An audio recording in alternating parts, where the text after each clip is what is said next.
Attention to all founders, hustlers, and hardworking entrepreneurs. The Hustle's 2024 Entrepreneurship Trends Report is out now, and it's a goldmine of valuable strategies, data-driven insights, and expert tips for elevating your business. Have you ever wondered how successful business owners are staying ahead of the crowd in today's super competitive market?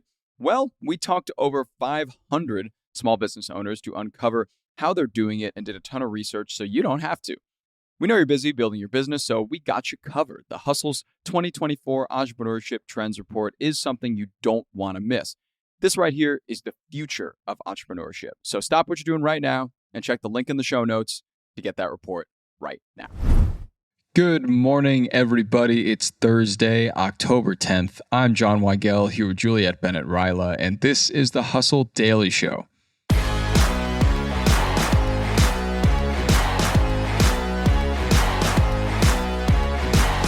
2024's increased AI capabilities have been impressive and scary, to say the least.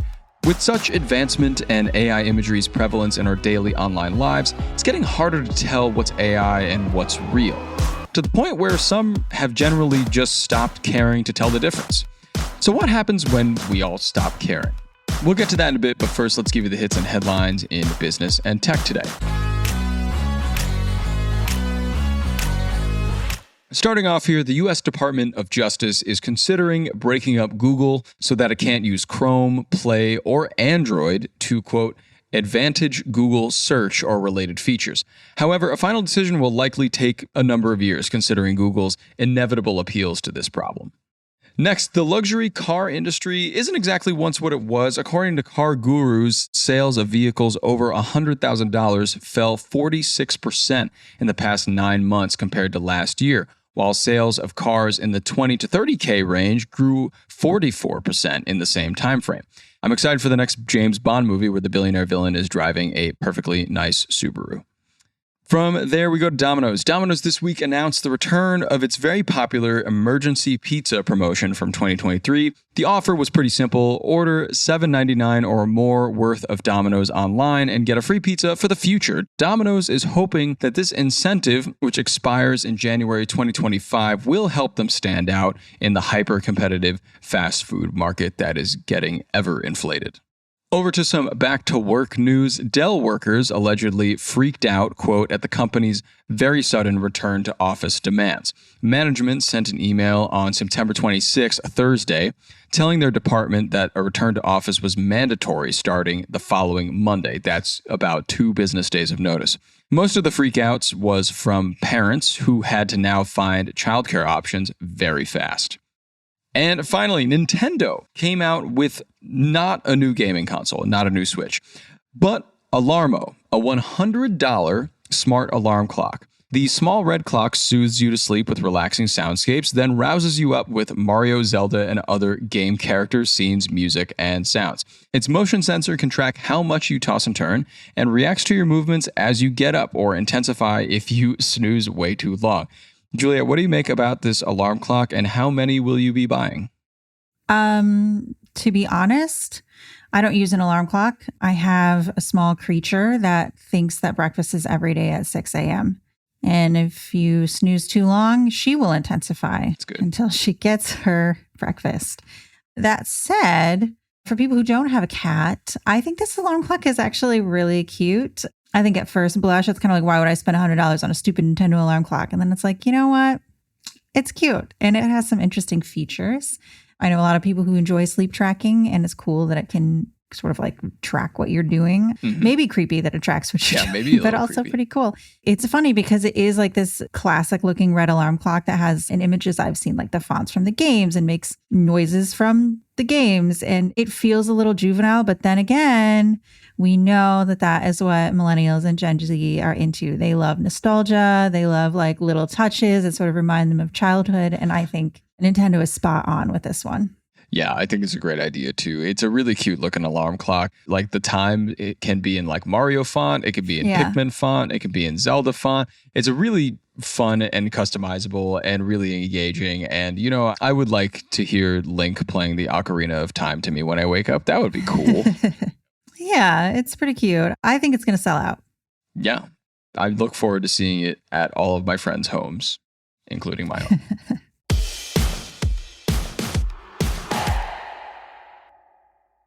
With smaller budgets and sky-high expectations, growth is feeling pretty painful right now. But HubSpot just announced more than 200 major product updates to make impossible growth feel impossibly easy. Like Breeze, a suite of new AI-powered tools that help you say goodbye to busy work and hello to better work. Breeze Intelligence to give you the richest, most comprehensive picture of your prospects and customers, and Reimagine marketing and content hubs to attract and convert more leads and send your revenue soaring. Visit HubSpot.com/spotlight to learn more.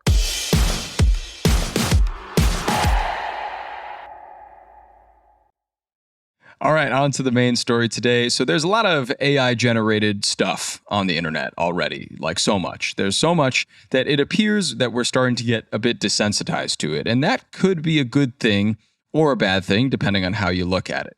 So, Juliet, let's start with this question. Have you seen any new AI developments lately that have concerned you? Yes. So my friend fed his dental insurance policy to Google's new Notebook LM, which can generate a podcast from a PDF. Oh. And then sent me the podcast that it generated. And I got to be real with you. I think it would have taken me a solid several minutes to realize that I was not listening to two very boring people really bantering back and forth about a dental insurance policy.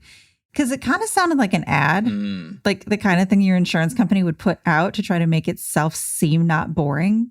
And it had all of the ums and the ers. And it really did sound like like a man and a woman podcaster. It had all of the idiosyncrasies down. And then it was like, oh, I fed my dental insurance policy to this new podcast thing. And I was like, this is actually kind of alarming. It is. Because I think people could really listen to it for a while. And as we know, even when fed accurate information, AI can hallucinate or make things up or get things wrong. So, sure. Yeah, I found it a little alarming. Yeah, I mean, it's a little concerning considering that we are podcasting right now. So that may be a problem in the future. Mm-hmm. What are podcasts if not listening to real people? And also, it doesn't matter what you feed AI, it can still have inaccuracies or hallucinate. So it's a little weird how realistic it is. Right. For quite a few years since the internet has begun, there has always been a fear of where people get their information from and if that information is valid or not. Mm-hmm. And this to me just kind of stacks more on the maybe you're getting misinformation from somewhere idea, because you have these podcasts that can be made very easily sound like people, mm-hmm. and you have images that have been created by AI that are very, very hard now to ascertain whether it's real or it's fake. And so a lot of these things together make it a really, really tough time to live in this age on the internet where things could be misinformation. Right. But I guess the question today is, do we really care anymore if it's AI generated or if it's actually real? Yes. And that's what was so fascinating to me about this article that we're going to talk about today from Jason Kobler, who's the founder of 404 Media, and what he is calling the f*** it era, which is, everything's fake and we don't care. And the example that he was using was, obviously, we are in the middle of a really terrible hurricane season. We've got two back-to-back that are causing a lot of problems for real people. And yet, one of the images that is circulating is of a scared little girl holding a puppy. And she's not real. That is an AI-generated image. And people were sharing the image when talking about the hurricanes. And then at some point, someone would come along and say, hey, that's not real. That's AI. And there were people who were like, yeah, but I don't care. Including one politician who said she doesn't care because it is emblematic of the trauma and pain people are experiencing. So are we at a point where something can be fake, but we don't care if it matches the vibe we're going for, is kind of the crux of this article, which is a little alarming to think about since everything is moving so quickly. Yeah, I mean, it is alarming. And you have to think about this in the context of maybe even some history. We always associate these events with some sort of iconic image throughout history. Mm-hmm. And will these events in 2024 be remembered through the AI imagery that is created about them and not the events themselves? That's a really, really scary thought to think about. Right. I mean, regardless of your political persuasion or who you voted for, I think everyone remembers the Shepherd Ferry image of Barack Obama, the Hope and Change posters. Mm-hmm. That's like an emblematic image of Barack Obama at that time. Oh, yeah. But that is a real picture of him. And yes, it's been manipulated through Photoshop and all sorts of other artistic choices, but that is a real picture of a real person. And so, yeah, it is interesting to think like all of these iconic images throughout the history of time, like putting a flag on the moon or the covers of Time magazine, like to think like, oh, they're fake now. They're all fake now. Nobody cares, because that's kind of what happened. Like it was like that. Yeah. And it reminds me of art and movies. You know, you might say to yourself, well, there's a lot of movies and they're not real, or they're reinterpretations of things, or they're about like a feeling or something that people go through. And obviously, you know, we're fine with that. Right. Those capture vibes. Like, what's the problem? And I think there's a couple of things that are making this feel so weird. For one, people are actually experiencing this hurricane, and I am sure there are real images of real people that we could use to paint a picture of how awful this is. Mm-hmm. And taking a picture, a real picture, and posting it on the internet does not use as much energy as it takes to fully charge a phone, which is how much it takes to generate one AI image. So unclear why we need to do that when real pictures exist. Unlike a movie or a TV show or a book, you generally know who made that or who's involved in that. That is not the case with viral AI content. We often do not know where it comes from, who created it, why. We know little about how it spreads. Right. So there's a lot of potential like, why was this image created? Who created it? Why is it spreading? We don't really know. And also, unlike fiction, AI is living alongside of our real information and our real news and our real content, and it is spreading in ways that fiction just does not. And it's also eroding our trust in everything that we read, watch, or hear online. So it's a little unsettling, and it's creeping into the places that we would typically go to find real information. Mm-hmm. Like if you were just going to Midjourney to generate something that you knew was AI, fine, cool. That's what you're doing. You know it's AI. But we're seeing it creep into places that we generally perceive as reliable sources of information. For example, Wikipedia. Wikipedia is reliable in many ways because if there's a piece of information in an article and you want to know more about it, you just click on the little number next to it and you go down to the citation and you're like, oh, this comes from the New York Times, or, oh, I can find it in this book. And you know exactly where it came from. But there's now a problem with Wikipedia, which is that people are using AI to create Wikipedia articles. And that's fine. That is allowed. However, there's now a dedicated team at Wikipedia that has to remove poorly written or inaccurate AI generated content. And you might think that it would be easy to find out what is inaccurate because, well, you would go to the source and you'd be like, okay, is that what the New York Times said? But no, the problem is AI is generating its own sources that it completely makes up. Articles and sources that are not real, that sometimes support completely fictitious things that do not exist that it can write articles about. So it's a lot of like trying to get ahead of this misinformation. And if we don't care that stuff is fake anymore, then it's like a really weird thought experiment. Yeah, it does really toe that line between things that you find on the internet being either genuine and real things or being just some AI spam. Mm-hmm. And I think we're seeing the AI spam everywhere, whether it's in images, in videos, in phone calls.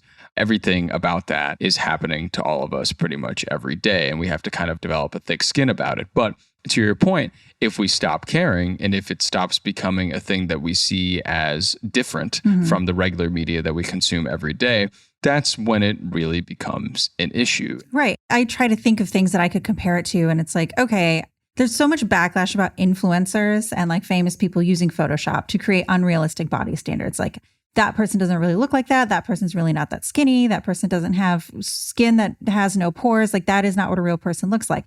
And we talk about that a lot because there's all of these studies showing that social media is actually harmful to young people who think that they have to look like this person and that person doesn't exist because they're photoshopped.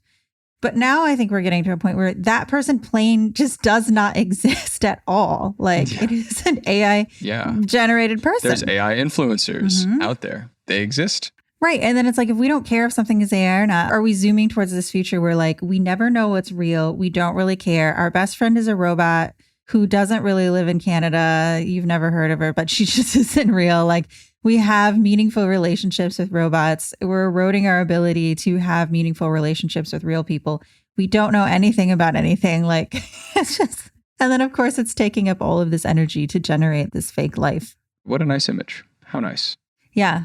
I think the 404 Media story is really good and you should go read it. He's done a lot of really great work writing about AI and like tracking down where some of these images come from. But I just think it's a super kind of interesting thought experiment because we are living through a really interesting time in terms of what AI can do. And it's all happening very, very fast.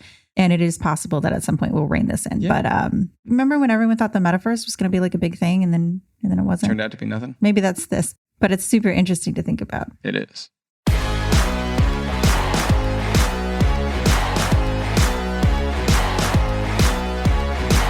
All right, and that's going to do it for us today. Thanks for tuning into the Hustle Daily Show.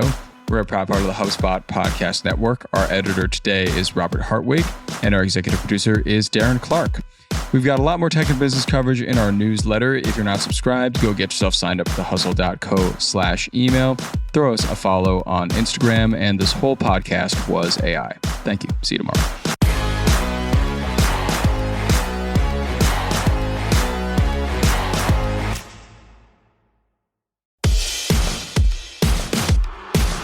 Hey, what's up, everybody? I've been listening to this awesome podcast lately. It's called Hustle and Flowchart, hosted by Joe Fier, and it's brought to you by the HubSpot Podcast Network, the audio destination for business professionals. The Hustle and Flowchart podcast with Joe Fier is all about how to build a business so it gives you the freedom and fuel for your life. You can join Joe as he discusses systems, mindset tweaks, reframes, and strategies for entrepreneurs, and really anyone, to be honest, to enjoy the process of being in business and also having fun. This isn't just for the entrepreneur looking to make $1 billion business, but it's also for somebody who's looking to build systems that work for you so you can make more money than you need just by working part-time, essentially. I was actually just listening to an episode he had on Kareen Walsh behind the app Hey Kareen, and Kareen talked a lot about how to scale your business effectively, especially if you're just a startup, especially if you're just an app startup specifically. It's an awesome episode. I would recommend it to anyone. You can check them out and you can listen to the Hustle and Flowchart wherever you get your podcasts.